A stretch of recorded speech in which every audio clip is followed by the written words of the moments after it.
I do that? This is for the group only. I'm not sure. Don't worry. I stand up. You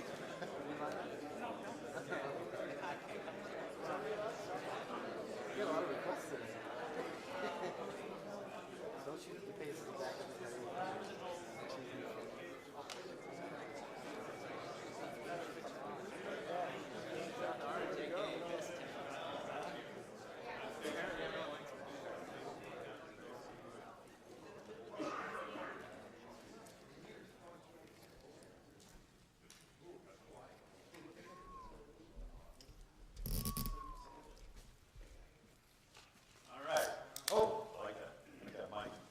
All right, welcome to the summit, Revolution 2013. Where we're going and how we're getting there. The reason for this is simple. Trying to increase communication, making sure everybody's on the same page, and that I think for the most part this whole summit came about because, as many people have said to me, Howard, you know, we work hard, we want to get somewhere, we want to do the right thing. How do we get there? We want to know what you're thinking. So today I will attempt to tell you what I'm thinking. So here's the ground rules for this. Let me make this whole presentation. If you have a question, write it down on your piece of paper, and I will answer it at the end of the presentation. Let's not go to our phones, let's not go to our iPads. This way everybody's paying attention, really listening to what I have to say, and there's no confusion. The reason I asked you to bring a piece of paper and a pen is I want you to take notes on how you can contribute. Because what I've attempted to do today is to really spell out what it is we're trying to do in 2013, but more importantly, what's the structure behind it, and after the structure, who's accountable for what, and who's going to be doing what. And throughout the presentation, I'm going to ask you to write down some tasks that I'm going to ask you to do, and so you have a record of those. So really enjoy and get excited for the new vision. I think this is something we need. I think we're in need of structure. I think we need some sort of new vision for 2013, and it's really important. All right, this is a picture of my office at home. This is how I prepared for this summit. Literally about a month ago, or maybe 2 months ago, I said I am burning up with all kinds of things that bother me, that really fuck me up in the head about what we're doing. And so what I did was I took one of these giant Post-it pads that sit on an easel, and I began to write down what I thought needed to be done for the way I do business, the way we run the radio channels, the way we run the television stuff, the way we run the website. And it's actually quite cathartic, and it's really energizing, and I suggest you do it yourself. And this is what I do. When I go home, this is how I prepare, this is what I do about this show. I have never rested on my laurels. I've always felt this show was very, very important. And so doing this was sort of the birth of what you're going to see on the screen today. So why are we here? The desired outcome. I want to enhance everything we do. Everything we touch, I think, needs polishing. And what my job here is today is to communicate exactly what I want and give you the structure that you need to do it. And you know what? I am guilty of this. People come to me and say, Howard, yeah, I kind of get what you want to do. I kind of understand it. That's why I started writing all this stuff on my wall, because maybe I'm not communicating that. And this should be very clear today. So that's the desired outcome of today's meeting. And what we're going to end up with is clarity. I think this is going to be very clear. We're going to come up with systems so people know where they belong in the organization. We're going to have structure. Every project we choose will have a definite structure behind it, and there'll be accountability, which I think is probably the most important thing I want to get across today. That when we come out of here, and in the next couple of weeks, there'll be accountability.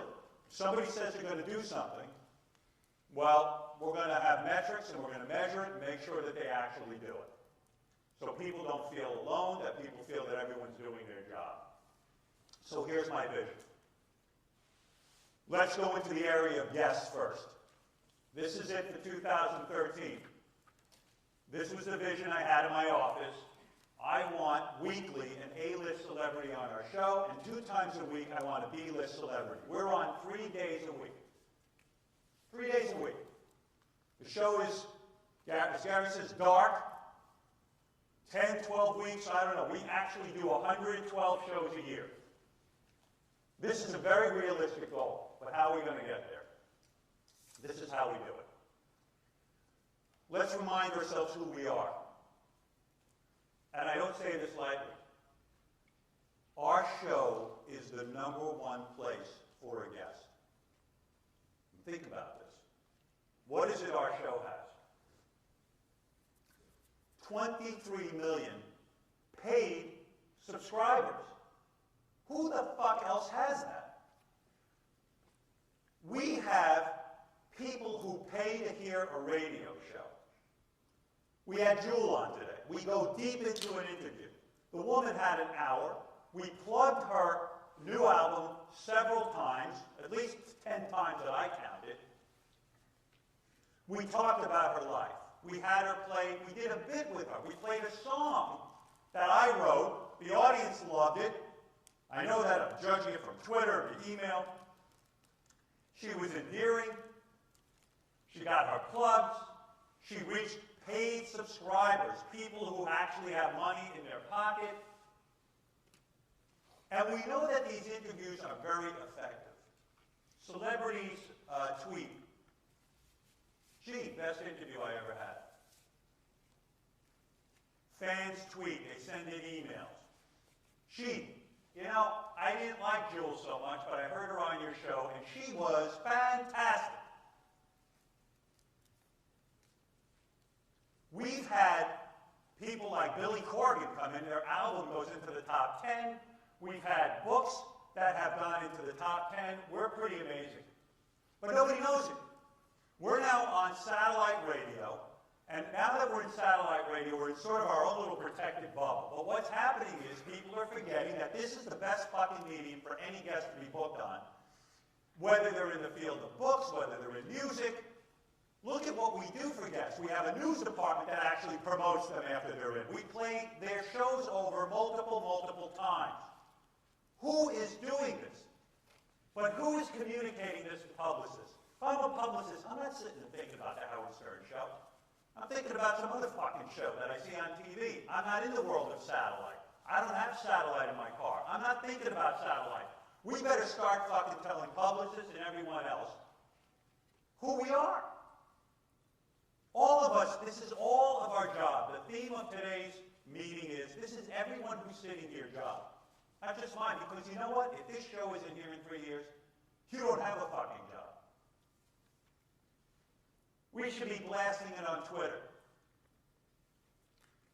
We need to spread the word virally. We had a guy come in who had something called the Ugly Act. The dumbest, stupidest idea on the planet.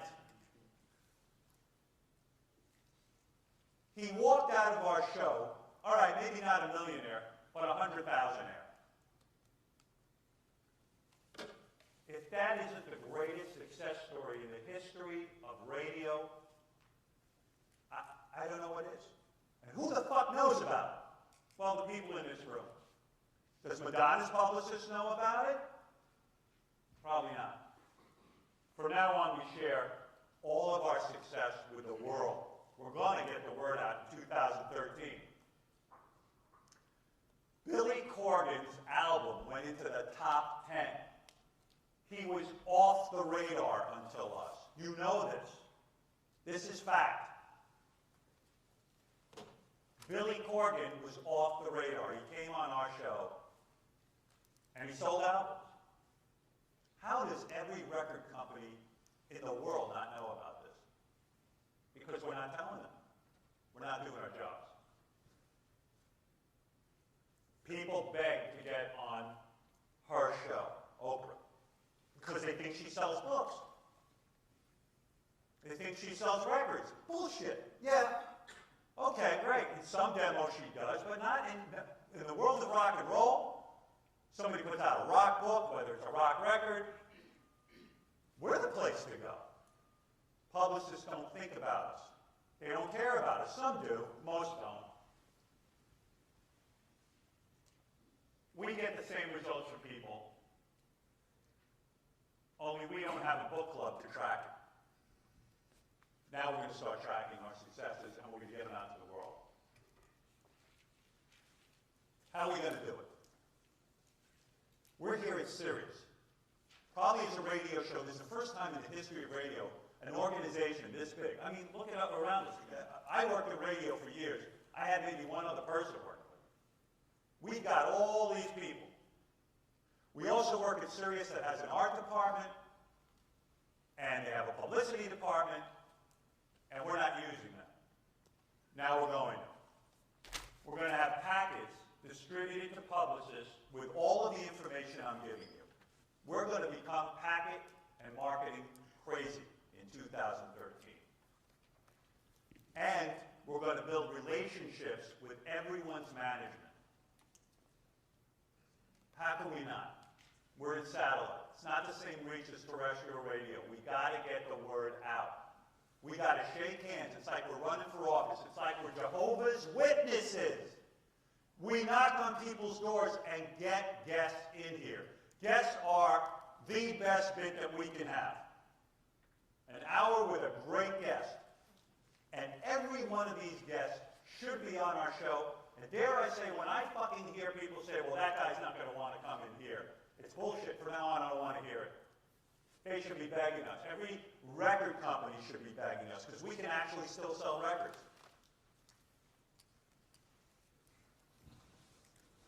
Record labels need to know what we do.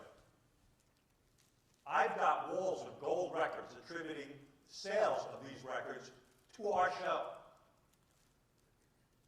And today we made Jewel current and relatable. That's money in the bank for a record company. We made Billy Corgan relatable to our audience. That same audience that pays for radio will pay for music and will pay for concert tickets. We are so valuable. Record companies should work with us. Record labels should be clamoring for us. And we're not doing our job. We're not telling anybody. I'm going to give you a story. This is a letter, an email my wife got from Jenny Hutt. You guys know who Jenny Hutt is? She does? Okay. Jenny Hutt does a show here on Sirius, for those of you who don't know. I think she has a team of one person, Jenny Hutt. This letter is not that effective in terms of what's written on it, but what it is, it says, Dear Beth, hi, my name is Jenny Hutt, and here's what I do. I have a show coming up on Sirius. I'd love to have you as a guest. Here's the concept of the show. We're looking to interview you on a treadmill. That's our idea. It's called the Treadmill Show. It's kind of a cute idea, and we're doing this. And here's a sample of questions that we're going to ask you. By the way, Sandra Bernhardt's done the show. We'd love to see you. Well, fuck. I want to hire Jenny Hutt. You know why? Because a team of one is putting together this letter. Are we sending letters to people describing what we're doing on the show? No, we're not. We're not. We're not doing jack shit. We make a call. Oh, I don't want to do the show. Okay, goodbye. What about a letter? This is the key to this whole thing. We all pitch in. This is all our show.